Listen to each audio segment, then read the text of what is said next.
মানে বাচ্চা যেহেতু খাওয়ানোর জন্য ঝুমকা বাজাতো আর ঝুমকা গানটা কিন্তু আমার বাচ্চাদের কাছে খুব খুব মজার। জনপ্রিয়। হ্যাঁ, তো ওইখান থেকে আমার মনে হয় যে তারা প্রত্যেকদিন আমাকে দেখতো, তিশা আপু আর ফারুকী ভাই প্রত্যেকদিন তাদের দেখতে হতো, মানে বাধ্য হয়ে দেখতে। বাধ্য হয়ে দেখতে হতো। কো-প্রোডিউসার এন্ড হচ্ছে ডিরেক্টর দুজন মিলে একসঙ্গে দেখছে এবং রাইটার। হ্যাঁ, বাধ্য হয়ে দেখতেছে, হ্যাঁ। রাইট? দেখতে দেখতে মনে হয় তিশা আপু ফার্স্ট বলছে যে আচ্ছা আমরা জেফারকে কেন ভাবতেছি না। হ্যাঁ, তখন ওদের ভিতরে এই আলাপ হয়, আলোচনা হয়। কিন্তু আপনাকে প্রথম প্রপোজ কবে করে এটার জন্য? মানে আমাকে ফারুকী ভাই প্রথমে গান গাওয়ার জন্য ওই যে স্টুডিওতে গানটা আমরা ডাকে। শুনেছি। হ্যাঁ, তো ওটা ডাকে তো আমি যাই ওইভাবেই সেট করে মাই যে আমি এখন গান দিয়ে আসবো ফারুকী ভাইয়ের একটা ইয়েতে।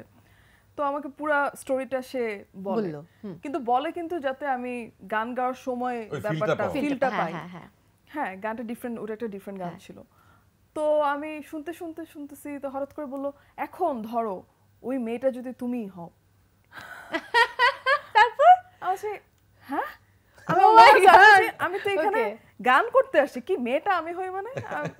বলে যে হ্যাঁ তুমি যদি, আমি বলছি আপনি কি এটা এখন মানে ভাবলেন আমাকে দেখে? হ্যাঁ। আমি এটা পরে বলছি না, আমি 2 মাস ধরে এটা নিয়ে ভাবতেছি। Wow! এবং আমার মনে হয় কি ভেবেও না সে ক্যারেক্টার অনেক কিছু চেঞ্জ করেছে, কেন যেন মনে হয়, কারণ সে তো শেষ মুহূর্তে স্বপ্নও দেখে যে আমি কি করবো, স্বপ্নে দেখে সবকিছু অ্যাড তো করে। তারপরে আমি ওনাকে অবশ্যই একটা পজিটিভ ইয়ে দিই, কিন্তু বলি যে একটু ভাবি আমিও, আপনিও দেখেন যে জিনিসটা কেমন আমরা করতে পারি একসাথে, আমরা একটু অডিশন নেন। আমি নিজেই বলতেছিলাম যে আপনি অডিশন নেন, দেখেন। ইচ্ছা ছিল তো ইচ্ছা তো অবশ্যই ছিল। স্বাভাবিক, এটা বোঝা যাচ্ছে তাকে দেখে। ফারুকী ভাই মানে আমাকে অফার, আমি জানতাম না চঞ্চল ভাই আমার কো-অ্যাক্টর তখন, আমি জানতাম না। আচ্ছা, সো ফারুকী ভাই যখন বলছে অবভিয়াসলি উনাকে তো আমি ট্রাস্ট করবই। তো আমার কাছে যখন জানলেন যে চঞ্চল ভাই কো-অ্যাক্টর তখন? এটা আমি জানি আরো অনেকদিন পরে। আচ্ছা, তখন আমি মানে পুরো অবাক হয়ে যাই যে কি চঞ্চল, একদিক দিয়ে এক্সাইটেড আরেক দিক দিয়ে ভয়। হ্যাঁ স্বাভাবিক, যে এমন গুণী না, অভিনেতা, সত্যি, একদম। অভিনেতা বললো আমার উনি অভিনেতা না, উনি মানে একটা অশরীরী মানুষ। হ্যাঁ, এবং সে কিন্তু আমার মানে খুবই ফেভারিট একজন অ্যাক্টর, একদম বাংলাদেশের অনেকের। তার অন্য প্রসঙ্গে কথা না বলো। সত্যি, এটা আমি সবসময় বলি। সো একদিক দিয়ে আমি খুবই এক্সাইটেড, আবার একদিক দিয়ে চঞ্চল ভাইয়ের সাথে আমি কিভাবে অ্যাক্টিং করব, আমি তো অ্যাক্টিংই করি না জীবনে।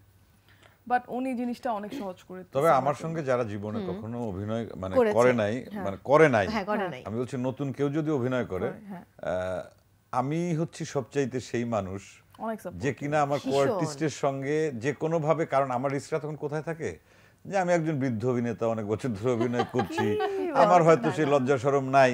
তখন নতুন যে আর্টিস্ট আছে যে ওর যেন ঠিকঠাক মতো অভিনয়টা করতে পারে, ও যেন আমাকে বেশি কেয়ার না করে যে ও সিনিয়র অভিনেতা এটা সেটা, কিন্তু সেইটাই আমি আসলে মানে ব্যালেন্স করি মানে এইভাবে যে তুমি ভাই বা আপনি ভয় পাবেন না, আপনি আপনারটা করেন এবং যতবার খুশি। অদ্ভুত ব্যাপার হচ্ছে আমি যে রিহার্সাল যে করি আমার নতুন কো-আর্টিস্টের সঙ্গে, হয়তো যারা সিনিয়র কো-আর্টিস্ট যারা থাকে ওদের সঙ্গে একবার দুইবার হ্যাঁ ঠিক আছে ওকে আমরা হয়ে যাবে, কিন্তু একজন নতুন কো-আর্টিস্টের সঙ্গে আমি 15 বার 20 বার আধা ঘন্টা 1 ঘন্টা যতক্ষণ না পর্যন্ত আমরা ফ্রেমে দাঁড়াই ততক্ষণ পর্যন্ত রিহার্সাল করি, এবং তাকে আমি এইভাবে ইজি করে দেই যে তুমি কিন্তু আমাকে কাউন্ট করো না, তুমি তোমার ডিরেক্টর যেভাবে বলে তুমি সেটা সেইভাবে করার চেষ্টা করো।